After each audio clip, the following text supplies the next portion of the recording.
Hello, everyone. Welcome back to Chai Together. I am your host and founder, Pratibha Day. You are tuning in for your cup of courage, hope, and imagination today. So today, we are going to be speaking with Mr. Alex Liu, and I met him recently, and he has a really intriguing and different perspective on things regarding the work that he does. So I look forward to speaking about him more. But I want you all to know that, if you're listening to this today, and I really hope that you take something away from it today. And if you want to contribute to it, I really hope that you do. So with that being said, Mr. Alex Liu is a game designer of Dogs Bond, a board game where players become rescue dogs, finding their forever homes. Yeah. He's raised over $30,000 so far and is partnering with real-life animal shelters. One of Alex's biggest challenges is overcoming his own internal critic and striving for perfection, and also imposter syndrome. So we're going to be digging deeper into those things. How are you feeling, Alex? I'm feeling good. Let's talk. Let's get some try together. I like it. Yeah, I like your background. Do you want to tell us where you got that? Yeah, so this is my wife's her dog is a Jack Russell Terrier, and his name is Smudge. He is a young 14-year-old dog, so it's getting up there. And so yeah, so we have lots of Jack Russell Terrier stuff. There's actually a Mutt's comic behind me, some other stuff. Yeah. And just kind of celebrating dog. So how many dogs do you have? What do you have? So she has the one. I currently am between dogs. And so, I mean, I suppose technically, if you think about it, because I've worked on Dogs Bond for the last 2 years, I technically have 8 dogs. So, and they're all lovely. They're all mine. They're all mine. The Basset Hound, the Pomeranian, the German Shepherd. I'm trying to make sure, everybody, and also too, these are, intent to be a mix, a mixed breed, but like, the dominant traits. So this is the Jack Russell, Border Collie, and of course the Boston Terrier. Wow. So, is that your favorite? I can't pick one. I can't pick one. I love them all. But like, as an example, like the Jack Russell in the game, their special ability is they can draw from the discard pile. And this is my homage to Smudge, who is always digging in the trash. So I was like, oh, this is your superpower, and this is what's going in the game forever. There's so much to unpack with this. Most people would think that, oh, you're talking about dogs, but it's like, dogs and humans, like there's so much you can relate to it and not relate to it. But I think it's really incredible, the work that you're doing. And like I said, I've never heard of anyone do this kind of work. Of course, there's game designers, but I personally don't know of any who create like this. And you do now. Yeah, you're such an innovator. And I remember I asked you, how did your journey start? So you said about college when you had a dog. Do you want to share a bit with us about that? Yeah. So I was growing up, going to college, going to school, and, you do what you do, right? You start saying like, yeah, we're going to live off campus. You find a bunch of friends and you're like, yeah, we're going to live off campus. So we did that. And, you take turns on things. And I said, hey, this week, can you go get groceries? And so my roommate went and got groceries and came back with a dog. So that's kind of the story of like how I became a dog lover, dog owner. Wow. And so Kona was her name. She's like a black lab, maybe pit Rottweiler mix, just super duper cute, just very loving. But it was my crash course into learning what it meant to be a responsible dog owner, teaching the dog, like, house training the dog and how to, sit, stay calm, what all of those things. Right. Yeah. And then like through, and that was back in college. And then now I've been doing a lot of work, volunteer work with local rescues near me. So I'm in San Francisco, California. And, the rescues around me kind of helping. And if you can't tell, I like talking. So they usually put me in front of people, like at an adoption fair, and they'll say, okay, Alex, just, bring those people in. And a lot of times you get families coming to the adoption fairs, looking at the dogs, petting the dogs. And they're like, oh yeah, well, we saw this movie and we'd love the dog to do that. no, don't shed, take us on walks, fold my laundry, make me coffee, all those things. Yeah. And my question back to them has always been, have you thought about what you need to do in order to provide and build a strong, stable home for this dog? And people are like, wait, I gotta what? Like, they don't just, jump in and, love us automatically. And I'm like, okay, this is part of the conversation. So the game really brings people, players, you take on the role of the rescue dog, you become the rescue dog, and you collect the attributes you need to be adopted into a forever home. The idea here is to build in that conversation, that empathy, that compassion into your gameplay, game style. And then after the game, you can have a healthy conversation about rescue, about adoption, about dog ownership. What does that mean?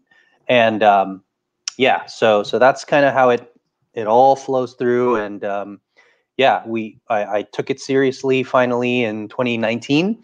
We brought together a team, got the art done, got the game design done, went to Kickstarter in September of 2020, when nothing else was happening really.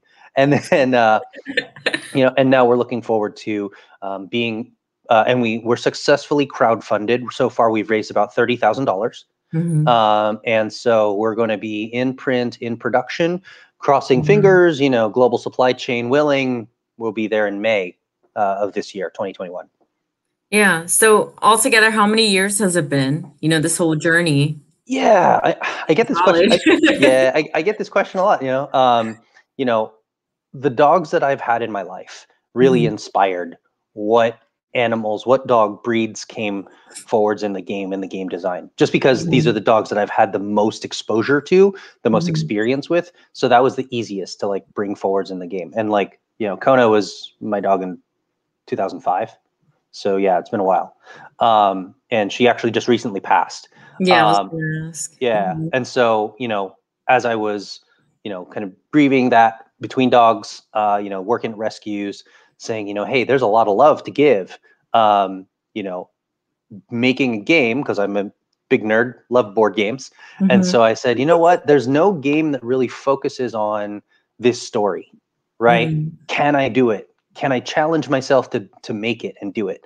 I would say I started the concept in 2017, talked myself out of it and back in a dozen or so times, but really in 2019, summer, got really serious about doing it. 2020 worked it really hard, and here we are, 2021, and it's going to be published in a couple of months. So I'm really excited about that. Me too. Do you feel that's your imposter syndrome when you went in and out, or was that certainty?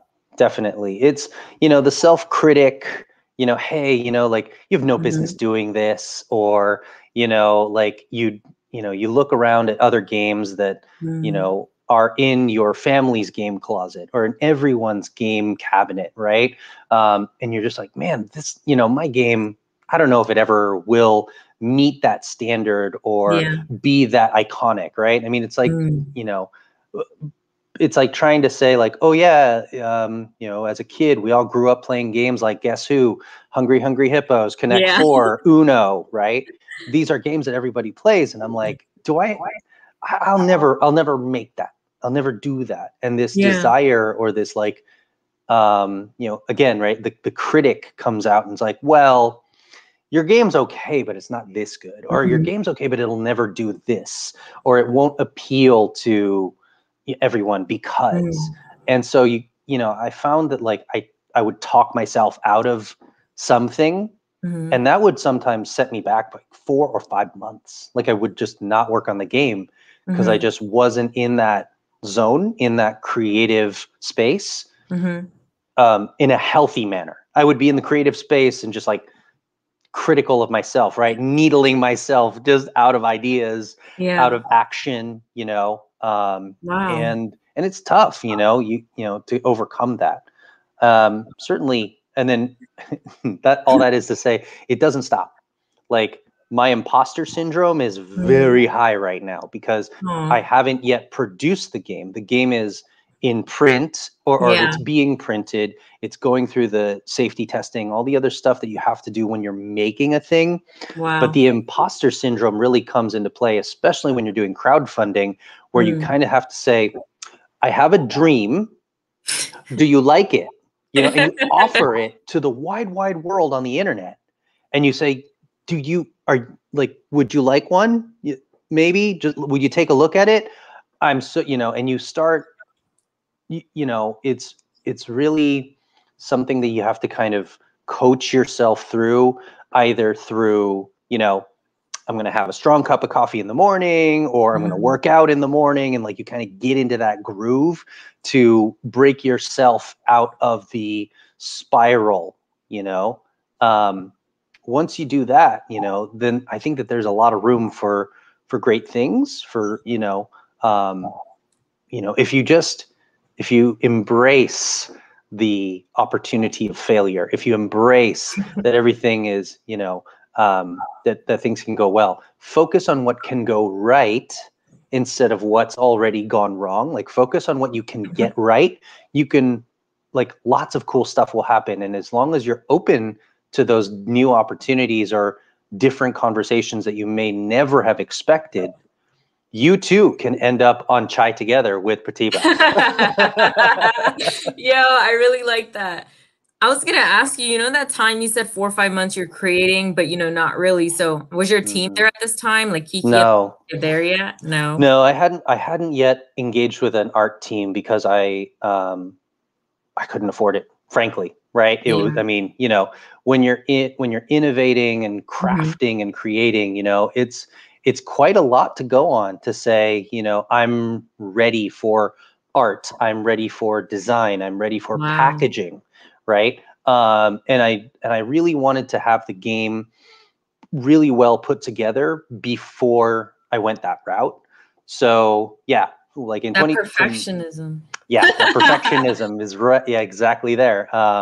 You know, where you're like, well, it's got to be good enough that, or it's got to be so good, right? It's got to be so good that an artist, that a graphic designer will want to come work with me, will believe in the project the way I do, right? They don't just believe in, you know, hey, I'm contracting you for X dollars for X number of illustrations over X time. It's like, they, you know, if they see it, if they see the potential in a project and they believe in it, it's a whole thing. It's a whole different thing, you know, and it can really boost your confidence about, you know, saying, yeah, I can do this, or more importantly, we can do this. So, yeah, that's where you go. Yeah, no, I can definitely understand you because I'm just releasing my mug here. I haven't fully shown everyone, but the Chai Together mug, and just, you know, to package it, you know, to get it together, even something that's my first product, and for you to create, you know, a whole game and to go through all those steps. And, you know, people don't really see all the hard work that goes behind it unless they know anything about marketing and all of those things.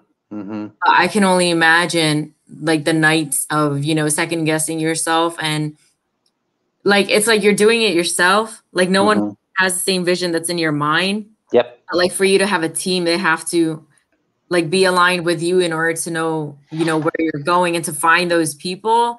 Absolutely. You know, in general, like, even for Chai Together, not everyone is suitable for this podcast. It's like, you have to have the courage, hope, and imagination, which I usually say to be on here. Like, you have to be willing to share your story and be vulnerable and transparent. And not everyone can do that because they're afraid of their family members or afraid of, you know, this, that, and the third. But, you know, the one thing I want to say is, you reminded me earlier of the game Operation. I always found that to be more of an adult, odd game, because, you know, you have, there was another one with a Pictionary, I think, all the pictures of the adults and everything. But something like Operation is also that stood out. And it's like, is that really supposed to fit in for children? But dogs, I feel like every child would be like, Mommy, look, a dog. Good thing. Yeah, You know? absolutely. Yeah. And that was kind of, I mean, part of it was the intent, you know. So I've got, you know, my family, my 2 nephews and my niece, and, you know, love them to bits. The age ranges are like 8 to 15, which makes it really difficult to find a board game that will entertain them, that they can all play, that kind of levels the playing field, right? Like even games that I thought would be really great with them, like apples to apples, super hard for the 8-year-old, because like they just haven't experienced the world that much to have the contextual imagination. You know, but then also too, you have games that are targeted toward 8-year-olds, and the 15-year-old is like, please don't make me play this. You know, they'd much rather be on their phone, on Instagram, on, you know, on Snap or TikTok or whatever it is, right? Like, you know, and so I had to find a way that would bring them to the table, that would make sure that they were off of their phones. Because even the 8-year-old has a phone. I don't know what that's about. But you know, just finding a way to engage with them in a really kind of more genuine way. And for me, that was another kind of design challenge that I had to go forward with, right? And I get it. I mean, there are going to be families who are like, no, you can't take the screen out of my kid's hand. I hope that this is maybe an opportunity that we can do that, you know, and you know, just kind of, again, right? Like that's a big ask. That is an ambitious goal. But that's what this project was for me. Just an ambitious, like, you know, I'm a first-time designer, developer, first-time producer. Like, do you think thank you. Do you think like, is anyone going to like this dream? You know, like I put it forwards, will anyone like it? And yeah, we've got backers from around the world, and I'm really excited. So yeah, I really want this game to, you know, be pushed and be the board game for all dog people worldwide. And, you know, for families, like make it a generational game that, you know, you can play with your grandparents, your aunties, your uncles, your, you know, the kids, you know, and all have a good time. Yeah. One thing I want to ask you is, you know, now you've repeatedly said, you know, when you crowdfund, right, you're telling them, hey, here's my dream, you know, do you feel like that confuses you ever, or makes you feel like you're not enough because of someone else's opinion of them? Absolutely. Oh my God, that's so much pressure. When you run a Facebook ad, let me tell you this, right? When you run a Facebook ad for your crowdfunding project, right? Immediately, people in the comments will just take it down. Like they have, because there's no involvement for them, right? And in a lot of ways, it's like, you know, one thing that I really had to focus on or really figure out was people, especially on the internet, they might be having a really bad day, or they just came from a page that's all about witty, snarky, you know, kind of like quips and sarcasm, right? Or they're just angry, right? And they're just angry about something. And then there's your ad ready for them. You know what I mean? And so, you know, we got some, you know, jabs about, you know, hey, how come this dog doesn't look like my dog? Or, you know, this dog, you know, this game is really hating on breeders, you know, and I'm like, they're overanalyzing. But, you know, but they come to it with their own particular, you know, perspective, and I respect that, right? But at the same time, it's kind of like, okay, like, you know, we've said nothing about breeders. We've said nothing about, you know, and in fact, many of the supporters of our game are breeders. So I don't really know where, you know, some of these comments come from. But, you know, the internet is a place of unbridled feedback, right? Good and bad. And it's easy to focus or easy to get lost in the criticisms, especially when you, like, you know, you'll see somebody post a comment or, you know, send you a direct message saying, hey, I think your idea is bad because, and you're like, oh my gosh, that's so like, unnecessary. I would just delete it. You know, but it's hard because, you know, you're crowdfunding, right? You're trying to get people on board. And if this person feels so strongly that they had to come at you, like, okay, you know, what's the appropriate response, right? Because that's another challenge. If you are online and somebody, you know, makes some comments or makes a particular case, if you just let it go, then that's the last word, you know, about because you, it is about your product. business. Yeah. So Thanks tough. everyone for tuning in. Yeah, I just want to quickly, Carrie said, congratulations, and that comment really stings sometimes. Yeah. And Robin said, that's why she always sends love to everybody who needs support. And Emily's sending us love and great day. So, awesome. Thanks, everybody. Oh, yeah. Wait, can we do the Asian piece? That is so wrong. What? This is so wrong. I'm bad at it. I'm bad at it. But I did learn something. So when I was traveling in Japan, I was like, what? I was like, why is it always the peace sign, and why is it next to your face? Why? Like there's like a next to your face thing. It is to look cute, but also too because it actually minimizes the angle of the profile of the photo.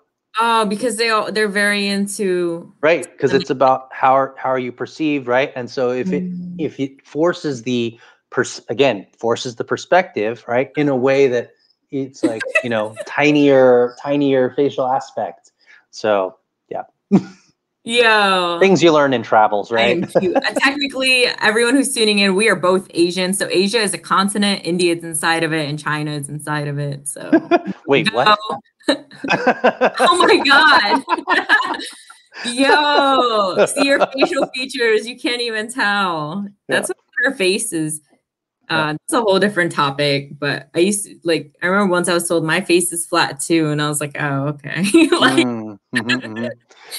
Yeah, I mean, on that topic, we get that was another thing for our game, so our board game, we have 8 dogs. Wow. We also have 8 adopters, right? And that was like a huge challenge because I didn't want our game to get like canceled right away because we said, oh, this one type of person is the best kind of adopter for all dogs, right? So our game focuses on the fact that there are many different types of people, colors, sizes, right? Let me show you a couple. I really like that.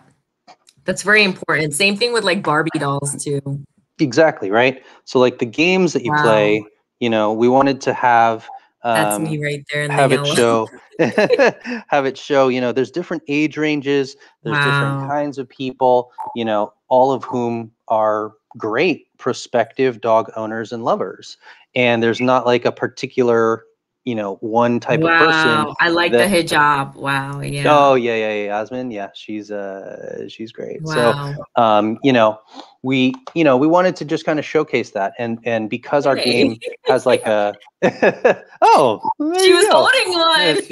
Yeah. Hey. Yeah. So and she's got like a little story, right? She enjoys reading and painting, and she wants an intellectual dog, right? I mean, but this is like this is just who she is as a person. This. We were very specific and intentional in the design that we didn't want to say, hey, you have to be Caucasian male working in tech in order to be the best adopted dog, right? Or we didn't want to, and I didn't want to come out and try to say, hey, Asian males who, are game designers are the best kind of dog owners either, right? Like it was all about making sure that, we could put forwards characters that would be, something that people could say, you know what, I know that person, or that person is me, or like, that's a representation of me. And I think for me, that was just hyper important. There's so much value. Yeah. So much value. It's so good. When people, who are from humble beginnings, like people, who aren't as super successful financially, they really, a lot of us really have these creative ideas. Hey, yeah, but they have these creative ideas.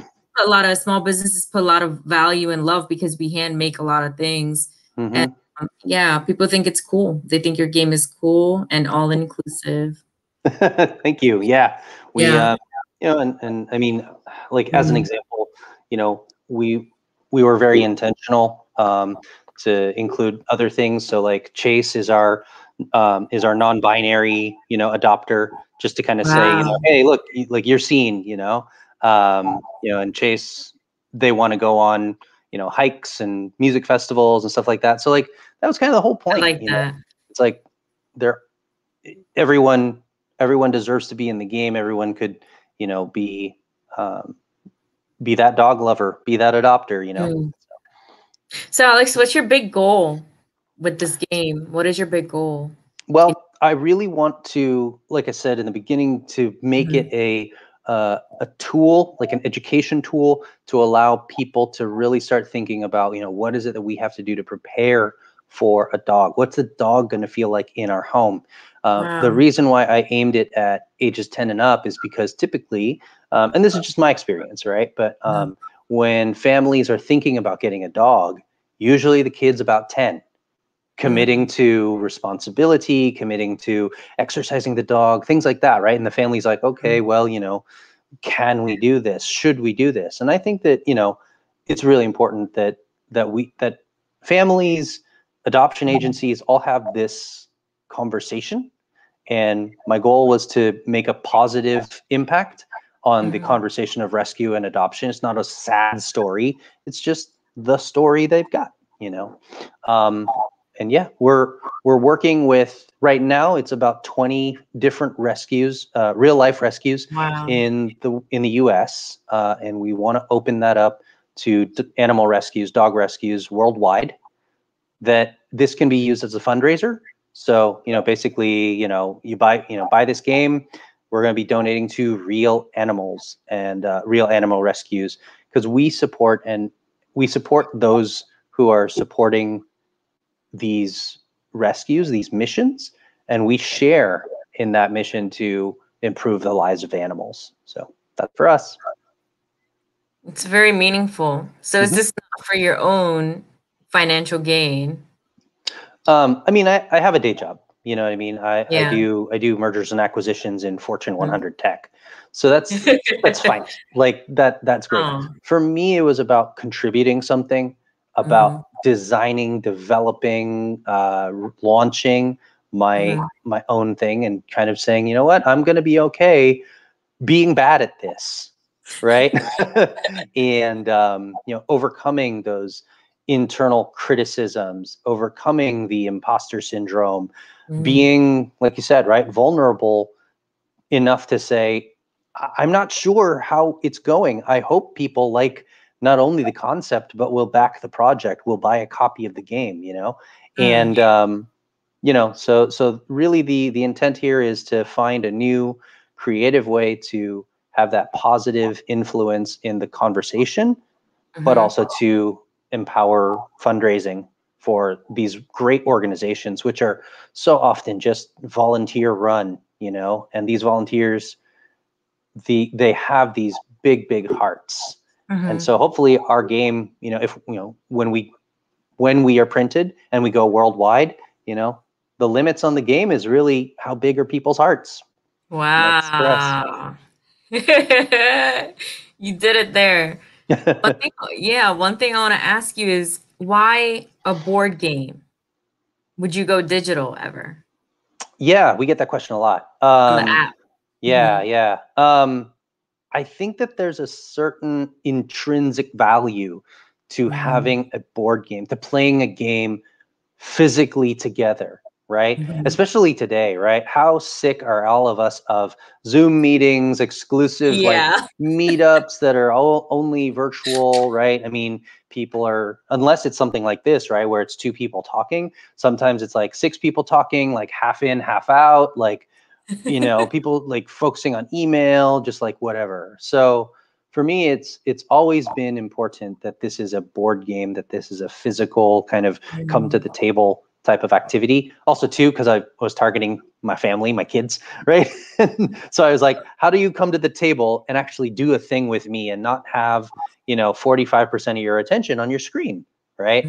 So that was a big part of building the game.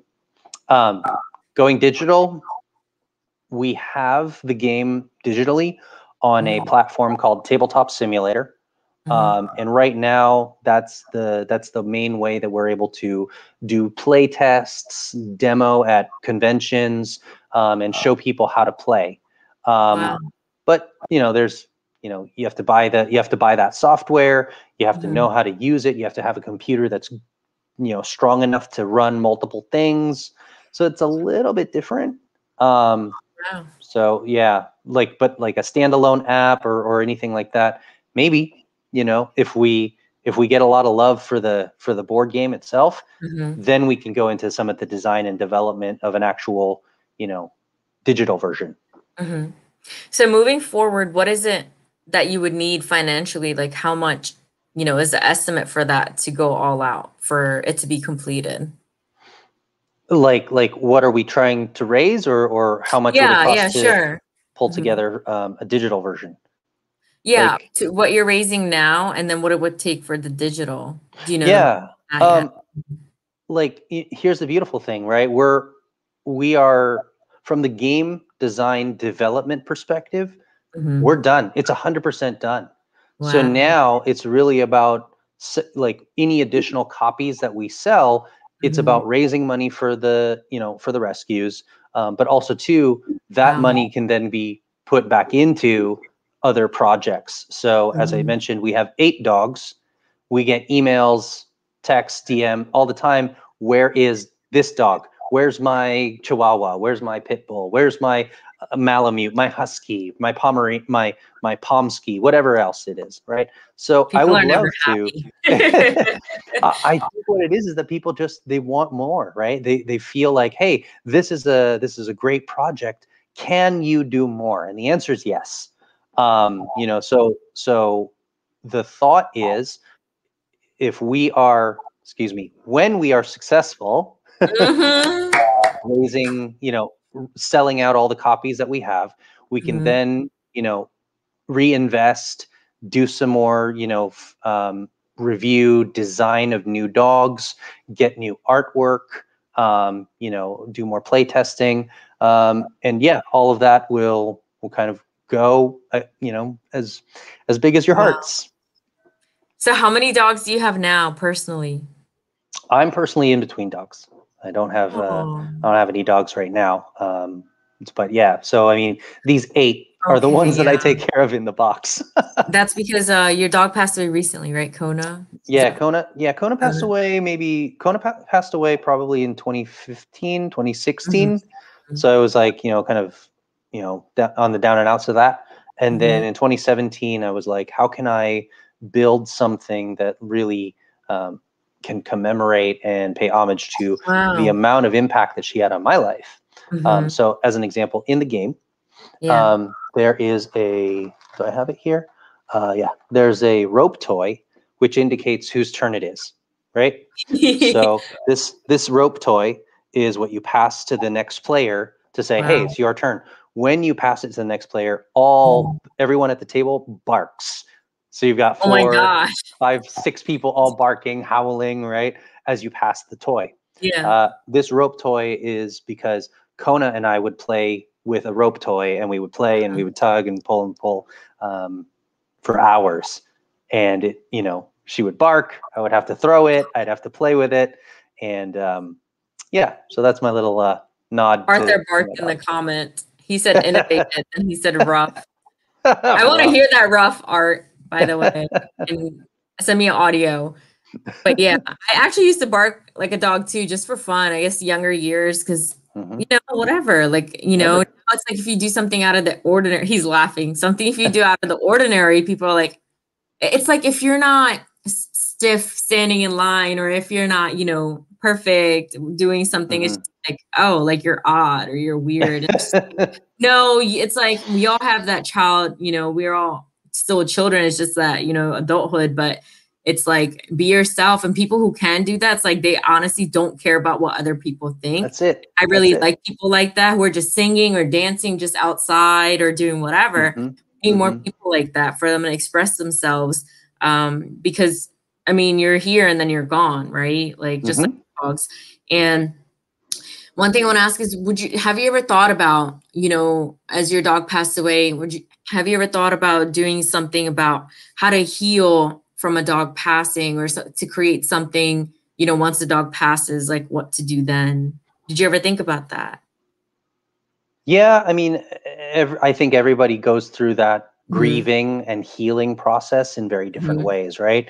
Yeah. I know I have friends who, like, after their dog passed, they, like, I think it's like a week, they're just like, I like, not having a dog at home is weird. We need a dog, and they get a dog. you know, and some people are, you know, more impacted by the passing of their animal companion, and they take a bit longer, you know, or circumstances, you know, like for me, like where I live in San Francisco, large dogs aren't permitted. And so it was just like, well, if I can't have the big dog that I like to have, then, you know, it's not like settling. It's just more like I wouldn't, you know, I don't know that I want to have a dog to have a dog sake. Yeah. That's not fair to the animal. Yeah. So I focused more on, you know, designing and developing something that, you know, and of course I get my dog fix by going to adoption fairs and volunteering with rescues. So yeah, which I highly recommend, if you're watching this and you're like, you know what, I need to spend some time with a dog, you know, I cannot, I mean, it's so rewarding, even within the small time that you spend with that animal, right? Whether you're going on a walk with that animal, or, you know, even just sitting in the playpen as other adopters like kind of come and take a look. Yeah, it's impactful. It means a lot. Yeah. And do you know about emotional support pets? Yeah. Yeah. Well? Yeah. Yeah. I mean, I don't personally have one. Yeah. But I know that there are, you know, really good training facilities and, you know, programs that put in a lot of energy into careering those dogs into being, you know, good companions for, you know, whether you're special needs or if you have like PTSD, you know, other types of challenges mentally, emotionally. Yeah, animals, amazing. dogs are great, you know, for that. Yeah. The person my friend I connected you with, Nathan, he has a service dog. When he came on and talked about it on C.H.A.I together too. Oh, wow. Awesome. He's like a brother to me. So that's why I told you that. Nice. That's my brother. But he has Crohn's disease, and his dog has saved his life, you know, multiple times from, Wow. you know, making sure that he's awake, you know, awake driving or like whatever. But I don't believe a lot of people focus on this, that there are people living here who need pets. Like, you know, there are people who are like, I'm too strong. Like, you know, I don't need this. I don't need that. But honestly, you're not, because once that outer shell breaks, it's like you have a soft spot too, you know? Yep.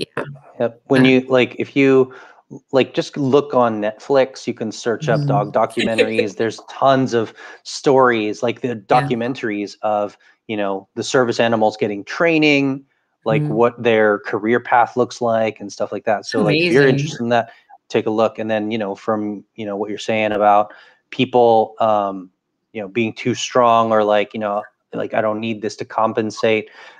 The internet too has, you know, like the, you know, my dad said no dogs on the furniture. Also my dad, and then you'll see the dad like snuggling with the dog on the furniture.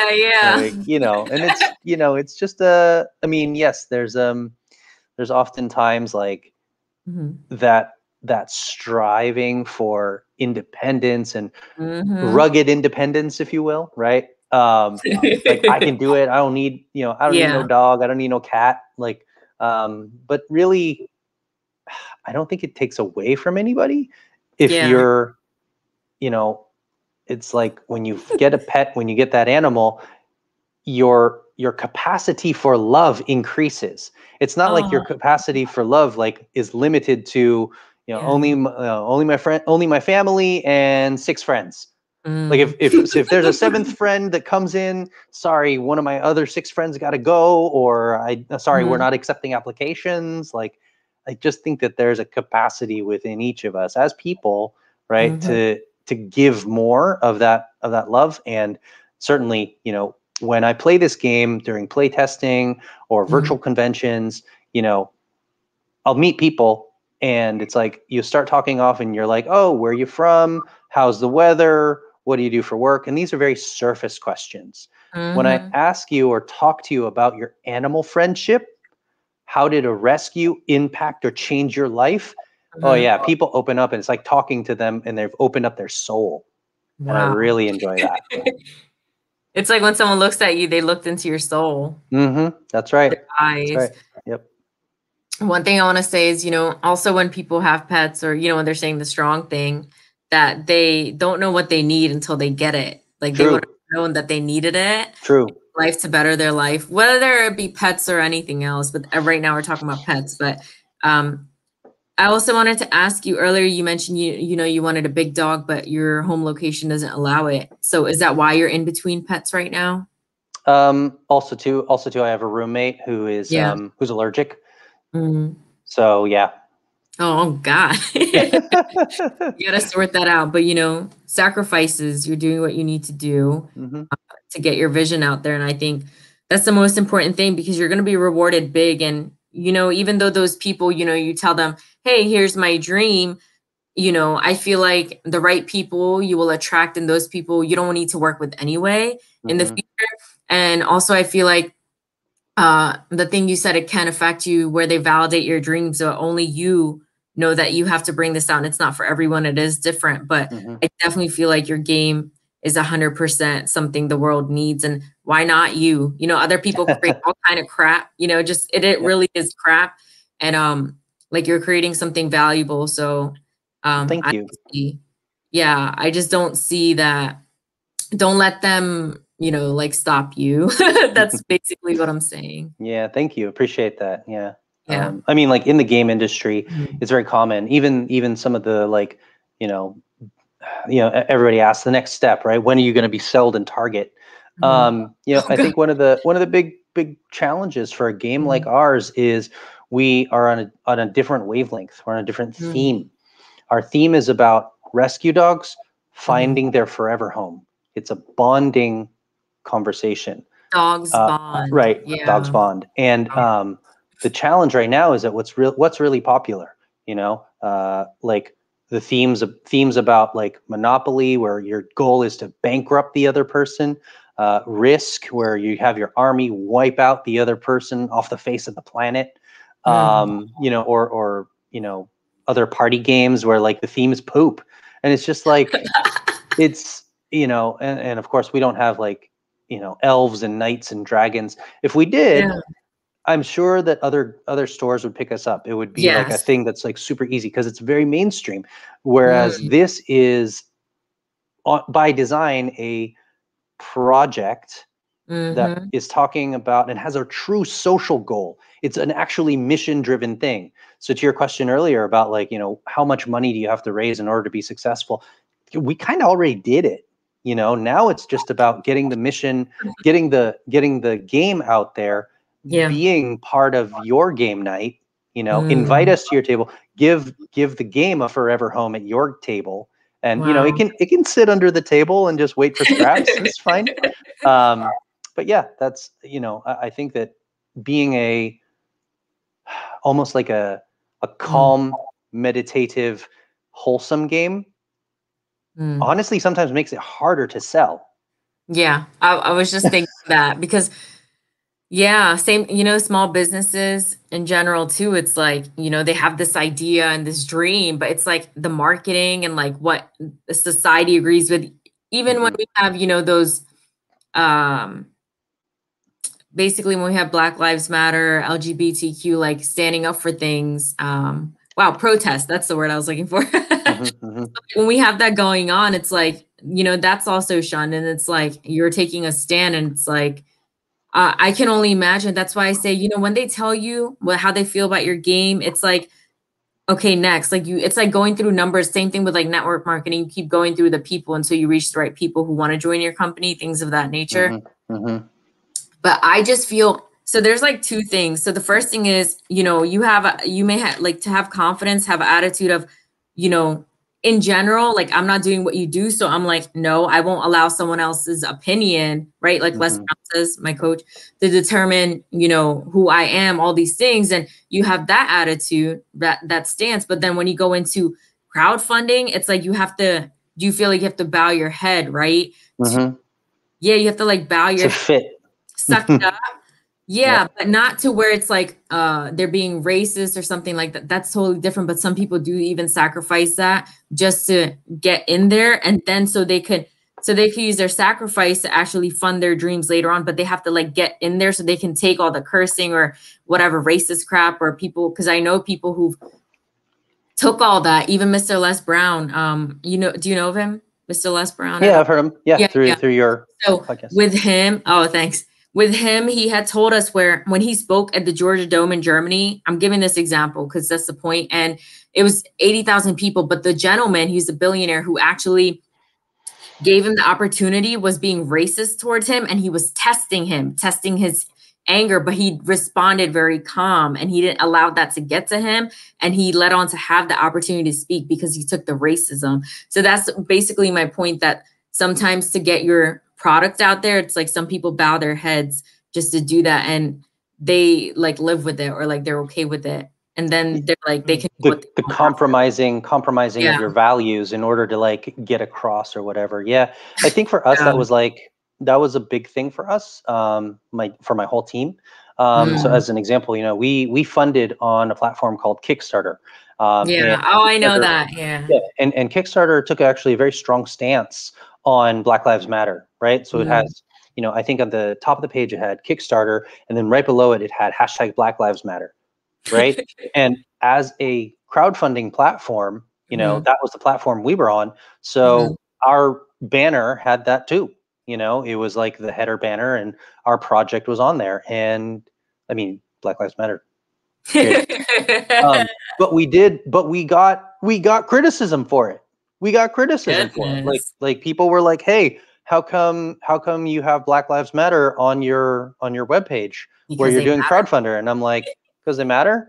Yeah. And then people were like, "Oh, so sorry, like we can't support your project." And I was like, "Okay, bye. Thank you." Like, I love that. And it was just like it really wasn't, that person's opinion did not change us. It didn't scare us off of crowdfunding, and we did it without them, and I'm okay with that. So yeah. This is awesome. Show everyone the game again. Show the game again. Yep. Dog spawned. Yeah. Back to board games. Yep. I mean, denim never goes out of style, so board games need to come back. I remember actually throwing out my board games because I was like, oh, everything's digital now. Nope, not this one. Younger. Because I just threw it in the trash. I'm like, I feel bad. It should have been donated. But I was like, oh, it's gone. But that was so many years ago. That's before you know the value of things and money. And, you're just like, whatever. I'll just get a new one. Like my parents would buy me one. But that was Monopoly too. That's a shame. And Trouble, that game where you just like. Yep. That was the nine, the clickety sound, like click, click, click of the plastic, dude. But or like a Sorry, or like a Clue. Yeah, these are classic games, and hopefully we can get in on into some of those game closets. Like, I mean, it sounds like you've got space. If you've thrown out all the other board games, like if you've got space. Yeah, I need someone to play with. So with this game, the setup is I don't know if you're able to show it, but the setup is just like a regular board game where you go around the game, right? No. So you are a dog, and the dog is collecting different attributes. Let me see if I can pull those up quick. So the dog is pulling together different attributes. So like you'll have a hand of cards. Yeah. And as you collect and then play them on the dog, then you actually go up in match level with the. Oh, I see how it is. Right. So like Mike is looking for a dog with 1 grooming and 2 obedience, red and yellow. So as soon as you have on the table, right, your red and your yellow, right? Yeah. Then you match 1 marker and you go up and up and up and up. Yeah. So it's I mean, we've got lots of cool like how to play and stuff like that. On our Kickstarter page, on our website. Come check it out. And I definitely will be supporting. I like it. Thank you. Yeah. And and is there anything, tell everyone your website and everything for it as well, and I'm gonna link it. It's super easy. It is dogsbondgame.com. It's all one word, Dogs Bond Game. And we're also Dogs Bond Game on Facebook, on Instagram, and on Twitter. So you can also find us there, kind of doing a few things. Yeah, we'd love to have you, join us, follow us, like and subscribe, smash that bell. How did I say it? Yeah. Yeah, it would be really excellent. We are still taking pre-orders all the way through the end of March. And you basically get $10 off if you buy it pre-order and you go to our website, you get $10 off. And then if all aligns with who you are and you're as a networker like Pratibha here, if you know of a rescue, if you know of a real life rescue organization that would benefit from something like this, have them reach out to us. dogsbondgame.com. There's a whole way for rescues to sign up and stuff. Oh, hair. Yeah, I just messing with my hair. Hey, before I cut it, I used to be like, hey, I have dog hair. Like, like it was just like really long. Like it was covering like my eyebrows. And I used to just live with that. I would call it dog hairstyle, but it's so interesting. I do have a pouch, but it's on the other side of the room. But I got it from Thailand. And I told you about it in our conversation. It said adopt, don't shop. And it had a doggy with an ear missing with a Band-Aid around it.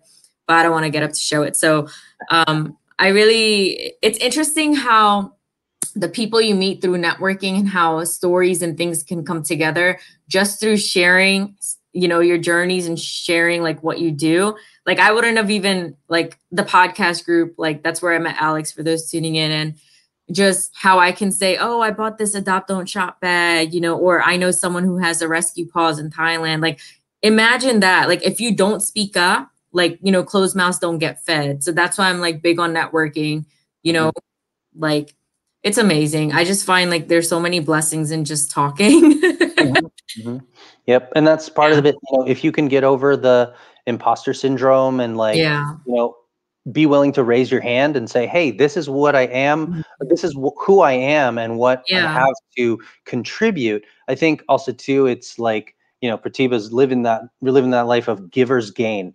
She gives so much and she's going to gain so much in return because people are like, hey, yeah, like that's that, everybody wants to give back. Everyone is all about contributing. And I think that we're building, in the next normal, it's going to be really interesting how communities kind of come together and realize, hey, we need each other, right? Everybody needs to be on the same page about, a lot of stuff. And, hopefully dog adoption and rescue is one day. Yes.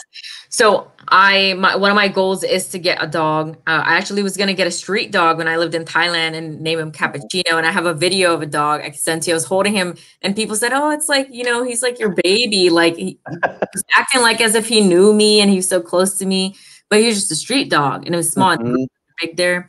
But I didn't end up getting him, living there temporarily. But the fact that I still have a goal to get a dog, and this just reminds me to adopt, instead of, maybe a dog with disability or like a senior dog would be great. If you're not, like talk to your local rescue, seriously, like, and this goes out to everybody, right? Talk to your local rescue, because no matter how much of like a couch potato you might think you are, or how much of a like, avid hiker, I go jogging every morning at 4:30 a.m. like, guess what? They're probably going to have a dog that could match your personality, so that you don't have to change too much.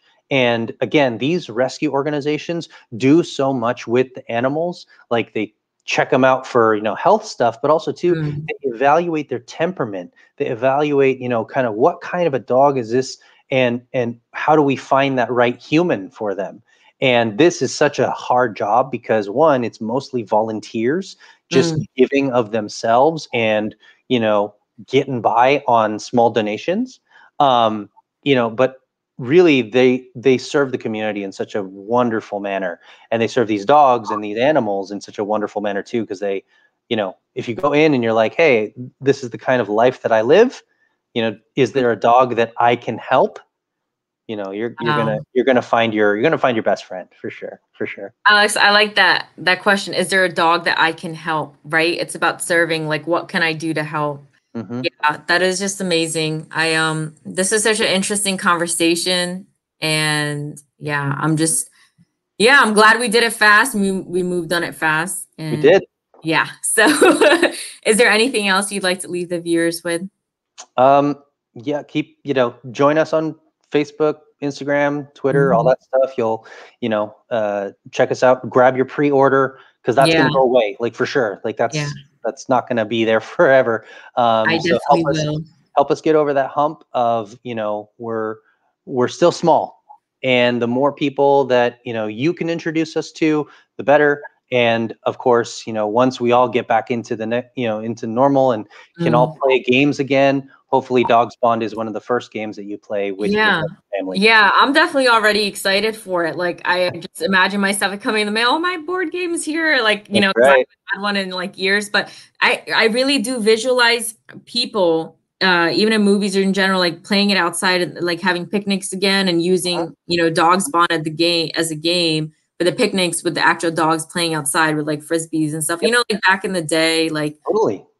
yeah, like I can Totally. visualize it. And it's like if you can visualize something, you can see it, come to life. But that's just it's happened with me, actually. Absolutely. So Absolutely. Yeah, that's so yeah, important. Work towards those goals, and yeah. if those goals are just as simple as having a picnic in the park where dogs are playing, like, and you're playing Dogs Bond, like, yeah, absolutely. Oh, that's another good point. I'll Mm. leave you with that. The game takes about 15 minutes per player. So, Oh wow. 45 to 60 minutes is all. It's not a heavy game. It's really meant for, your friends, your family. You play something together. For me, it'll be, I play something with all the kids, and then, we go to Christmas dinner. Like, that's what I Oh. envision, is my family playing this game, having a lot of laughs, barking at one another, and then, as we're cleaning up, it's like, okay, well, it's time for, Christmas dinner or whatever, and we're still around the table, still, Mm. and we don't need our phones. We realize that the connections that we need Mhm. are right in front of us, and that it'll keep us together. So yeah. That's right. And I'm not gonna have you bark on this, but I want to ask you, have you seen Coming to America where she's Of barking with course. her? Oh yes. Oh yes. The number two is coming Number out, so two's I'm really coming up. excited for that. Yeah, totally. Yeah. Totally. So thank you so much for being on Chai Together. And yeah, and I'm going to give a quick shout out because I have yet to officially release, but I am officially releasing my Chai Together mugs. They are 15 ounce and they're really great quality. And I've really been using it and I've really been enjoying it. So if you want one, you can DM me and it's pretty big. So Chai Together, one journey at a time. And I'm growing as everyone else grows and we grow together. So thank you. Awesome. Bye, everyone. Thanks, Pratiba. Thanks, everyone. Bye. Bye. Bye.